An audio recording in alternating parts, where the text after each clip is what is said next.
Olagunju, the presiding bishop of Divine Seed of God Chapel Ministries, located in Ibadan here. He has graciously granted us this interview to hear his mind on the current happenings in the nation, in the area of economy, politics, and so on. So I want to welcome the man of God. You are welcome, sir. God bless you, sir. Yes, sir. I want to start this interview by asking you. You have predicted you predicted sometimes that the president is sick. But now that the president is back to the country, what has God told you? Has God informed you that the president is now okay? Or what do you have to say about the president's state of health? First and foremost, we thank God for His love towards Nigerian people and to the president. Yes, I predicted in 2016 and 2017 that the president is terminally sick. And we thank God that he is now back. But the fact of the matter is that the president is not fully okay. I can rightly say that the President Buhari is carrying terminal disease. It's not fully okay.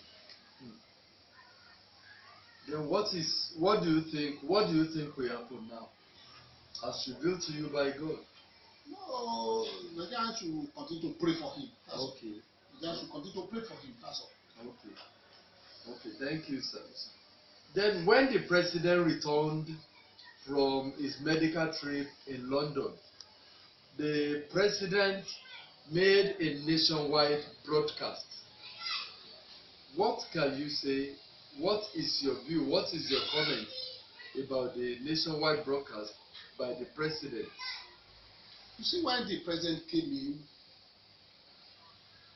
Nigerians were happy. But the third or fourth day, when he did the broadcast, just about less than 6 minutes, in fact, there is nothing, no substance in the so-called broadcast. Instead of the president, I was expecting the president to say, well, my people, thank you for your love and for your prayer and for your patience towards my government. But I was just threatening the nationalities, threatening this, threatening this. It's wrong. So, to me, the broadcast is very, very shallow, and there is nothing one can write about it. It's out of the point. So that's just it. Okay, then you want to comment about the hate speech. I want you to talk about the current hate speech. You see, when they were talking about hate speech, when I read it in the paper, I just smiled and laughed. Because the APC started this so-called hate speech. They started this in 2015, in 2015 precisely. They were talking, you see, Jonathan is the most maligned president in the Nigerian nation. He talked to him, hate speech, but he couldn't say anything. But I was wondering when the president says they want to enact a law that will just deal with those who really hate speech is a sin in the Bible. I am not supporting this, but they wouldn't have said they want to enact law that will curb this, they will jail people, they will see them as terrorists. Rubbish. How many people they want to arrest?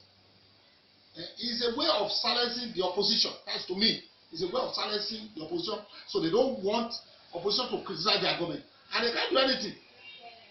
Hate speech had been on even during the time of the Lord Jesus Christ.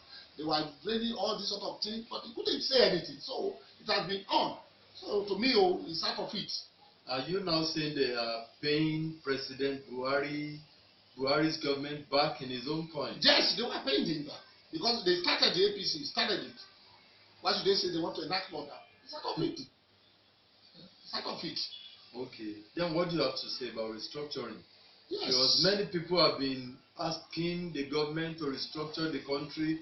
Everybody, is it right in your own view to restructure Nigeria?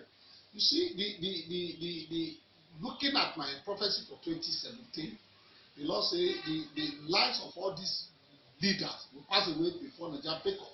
That is the sign. But we were not talking about restructuring. I think it's a divine solution. To Nigeria's problem. To Nigeria's problem, because looking at the Igbos, they want to leave. The South people, they want to leave. After they were talking about restructuring.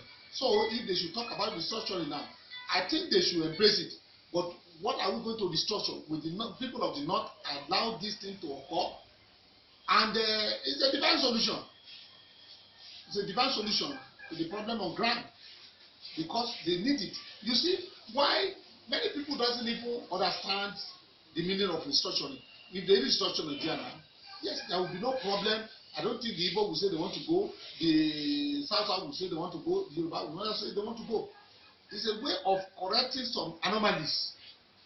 There is marginalization in the Nigerian nation. The people of the North knows this. Let's take it for example. The Igbos for 42 years, they have never tasted the presidency. They have not been there. Whereas Jonathan spent 6 years the other time, the people of the North, they were crying. They were crying, they were talking, they were saying, what about those Igbos who have stayed like that for 42 years without tasting that place? Would they agree? So let us correct all this imbalance. I believe in one thing. In every notion, God is not partial. So the issue of the people of North dominating the South, it will continue to bring problems. Nobody is afraid of going to war if the people of the North say they want to go to war. Are they saying the Igbo would not like to go to war? What about South? Yeah? So there are marginalization in our nation. There are imbalance which they must break even. The moment they break even, there will be nothing like that again. Look at America. America is there, but in the Nigerian nation today, the Igbos, they are not free in the North. The Yorubas, they were not free. So we don't love each other. These are the things that we just sit down. Like the president was just saying the other time, say the unity of Nigeria is not good. Who told him that? The unity of Nigeria is negotiable. Because in the 60s, our leaders, they start together, they negotiate. Yeah? They discuss about the unity of Nigerian nation. So if the president is now saying he has discussed with Ojukwu, who knows Ojukwu about that? What was San again about that? We are talking of one person out of 150 million. Eh? They ought to sit down. How do we live in a peaceful way, in a peaceful manner? That will be. Eh? Okay, I expect the president to say, okay, the Igbo says they want to go, the South they want to go, the Yoruba were talking about restructuring. He would have called the leaders, called the entire leaders. Okay, what is the problem? Why are you people agitating to go? Okay, bring out your problems. Then they resolve it. I think that is the best way. The president came in now, you are treating crisis. What about the cause? Eh? What about the cause? Instead of the president to treat both the cause and the crisis, he was just creating crisis, threatening the nationality. It's wrong. Eh? It's wrong. So that's just my own way. Okay, your response now takes me to the issue of the quit notice issued by the youth in the North, the Arewa youth. They issued a quit notice to the Igbos in the North. They asked them to quit. What is your own opinion about this, sir? You see, the issue is this. I commend the Arewa Youth Forum. What they were saying is right. They said, okay, these people said they want to go. Leave now, one stay. Leave. It's right. They are right to say that. Okay, you Igbo says you want to go. Why don't you go to your place now? Go and manage your own territory. Let my own people come back. But the third day now, our leader was just threatening them, go and arrest the youth. They were just, no, it's wrong. What was the reason why these people issued that quick notice? They would have asked. The Igbos, they have been clamoring for almost years. They want to go. It is not okay, you go to your territory. There's nothing bad in that. So I am supporting the Arewa Forum. I am supporting the Arewa Youth Forum. Okay. There's nothing bad in that. Okay. The president recently spoke. He was in the news recently. He expressed his delight that the Nigerian economy is picking up, that the Nigerian economy is progressing. Which economy? How do you react to the man is just deceiving himself. Which economy? Which economy is speaking? Let him go out. There is hardship everywhere. There is problem in the Nigerian nation. There is hardship everywhere. Which economy is picking up? It's not picking up. To him, it's picking up. To Nigerians, it's not picking up. So they are just joking. You see, it is high time now that if we refuse to tell our leaders the truth now about the situation in our country, Nigeria, my dear brother, let me tell you, the rotten situation, will surely tell on us and our unborn generations. So we need to tell them the truth, the bitter truth. So that's just the point. Then what role do you think the church will play in telling them the truth? Is the church playing its own role? We have been playing that. We have been playing that role. But during the time of Jonathan and Olusegun, the government, you see, the government of Nigeria, they were trying to corrupt the damn bishop. That's why everything is like that. They tried to corrupt the altar. The altar. So that is just the point now. But we should comment the damn bishop. They have been talking. They have been telling the leaders the way out. But unfortunately, the reverse is the case. They have corrupt most of the bishops. You are in Ibadan, sir, the Oyo State capital. There is a current tussle in between the Oyo State government and the Olubadan throne. What is your view against the current rivalry between the office of the governor and the Olubadan throne on the chieftaincy matter? You see, this is my own view. Governor come in and come out, goes out. And they have just 8 years to serve. At most. At most. It is tradition that enthralled our king. I think there is mistake in the Constitution of Federal Republic of Nigeria. They ought to separate the office of the governor and that of the king or emir or beast. I find it so difficult to believe that our traditional rulers, be he emir or obi, should serve or stay under a politician government. In those days, we regard as our obas. We give them reference, we honor them. They will stay in their own palace. The governors, even the military governor, they will go to them, they will bow down for them, and the other will pray for them. But the reverse is the case. Today, in the hand of Nigerian politicians, our emirs, obas, obi, they have become PA to them. If the governor or president is coming to a state now, the oba will just have to go and meet him on the airport. Failure to do that, they will see that as enemy, or they can punish him, they can dethrone him. Is that right? Looking at the states now, I am not from Ibadan, I'm from Ekiti. But I'm talking as a Yoruba man. I am based in Ibadan, but I'm talking as a Yoruba man. Looking at the whole thing, how will the governor just pick 22 or 21 people? 21 obas. I knew one thing. There is traditional right. They must conduct before you become oba. That is one of the Yoruba culture. And it's right emanated from the devil. You can't rule that one out. Yes, it has satanic input. So you can't rule that one out. Maybe that is the one that Ajimobi is trying to remove. No. You know, they will take you over to Ibebi, or what they call it. They will be there for some time. They will perform some traditional right before they give minister for forces or etc. But like these people now, to me, I just look at the whole. So maybe Ajimobi doesn't even look beyond his nose. He doesn't look beyond his nose. That this thing, it may not be today. I'm talking about tomorrow. It will really affect the system of electing Oba in a pattern. It will really affect this system. One, it has really created disunity on ground. And don't be surprised. The current Olubadan, he saw this thing as something that they just disgrace him, which is like that. You must honor our Oba. Take for example, look at what happened to Emir of Kano. Look at the way this government silenced him. They were threatening him. They were doing this. It's not supposed to be so. Yeah? Look at it. In Britain today, they have the Prime Minister, they have the Queen. The Prime Minister will never insult the Queen. He will never do that. But in the Nigerian politicians, they can insult the Obas. They can dethrone him. They can even slap him. They can even threaten him. It's wrong. So it is tradition that put our Obas there. It is not a politician. They were there until death removed them. So that is it. So what the Obas, he decided to elevate some people and that is gift. And they politicize everything. It's wrong.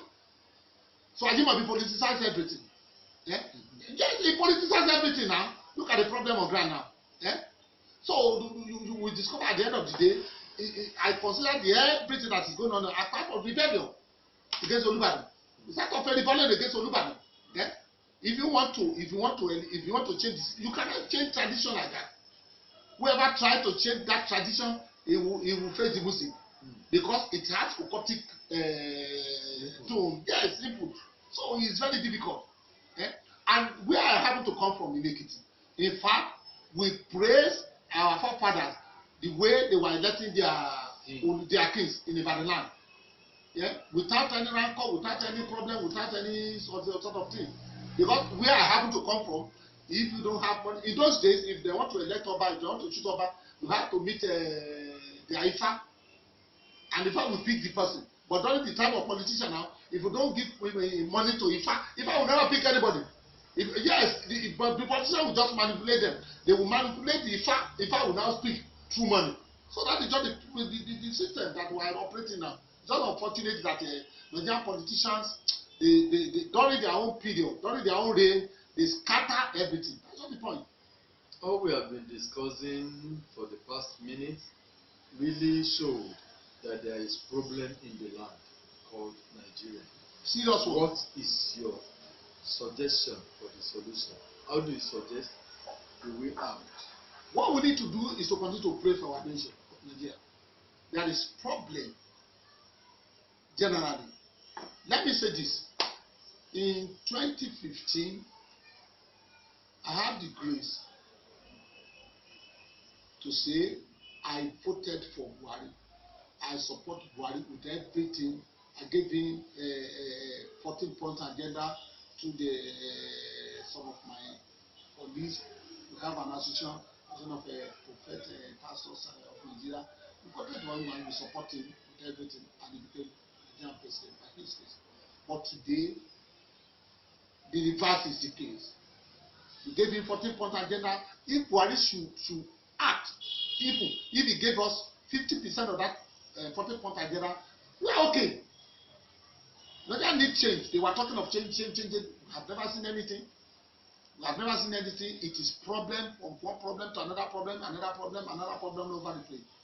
That's why the people now decided to be looking at him. Let's wait till 2019 and see. I want to tell you, he should start packing his bag and baggages and get out of the place. So APC will lose come 2019. They can't escape it. They will lose. Because I don't expect the government to rule like this. There is hardship everywhere, there's problem, there is crisis all over Nigerian nation. What I was expecting from the president is to conduct referendum. Okay, how do we tackle Nigerian problem? Everybody knows that there is problem today. Okay, now, the government now, they allow, what will Buhari tell us? You said PDP rule Nigerian nation. Agree. You are now dining and whining with them. That's it. You call the visit of APC leader, you call the visit of PDP leader, those who loot Nigerian trenches. Eh? And you are now saying you are laughing, you are joking with them. The looters. Eh? So you discover that the so-called war against corruption is out of the point. Yeah? So that is not the point. So we just continue to pray. We just continue to pray. That is just continue to pray. Are you saying there is still hope for Nigeria? Yes, there is hope for Nigeria. Okay. Because God's intervention is very important. Because we have no other way to go. We have no other thing to do. The Nigerians cannot do anything for all these politicians. They have pocketed the person, they have pocketed the police, they have pocketed everybody, but they cannot pocket God. So that is just the point. Thank you, sir. Thank you, sir. You are welcome, sir. Thank you for your time, sir. Amen. Thank you, sir. God bless you, sir. jágbọ́ rẹ̀.